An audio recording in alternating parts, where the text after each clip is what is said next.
Habang nangingisda sa dagat, aksidenteng nahuli ng isang lalaki ang isang maliit na pating na tila nakangiti sa kanya. Nakaramdam siya ng konsensya, maingat niyang pinakawalan ito pabalik sa malawak na asul na karagatan.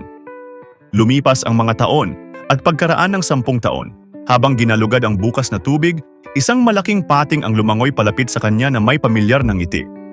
Marahan nitong inilapit ang mukha sa mukha niya, halos pabulong na, "Hoy, remember me?" Bumilis ang tibok ng puso niya. Ito rin ang maliit na pating na iniligtas niya sa nakalipas na mga taon.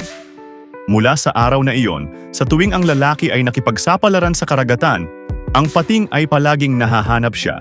Sa pagkakataong ito ay dinadala ang kanyang asawa na masayang umiikot sa kanya sa mapaglarong muling pagkikita. Tapos isang araw, may nangyaring hindi kapani-paniwala. Muling lumitaw ang pating, ngunit sa pagkakataong ito, hindi na ito nag-iisa. Dinala nito ang buong pamilya nito. Pinalibutan nila ang lalaki sa isang makapigil hiningang sandali ng pagkakaisa. Isang makapangyarihang paalala na kahit na ang pinakamaliit na mga gawa ng kabaitan ay maaring umakyat sa paglipas ng panahon sa pinakapambihirang paraan.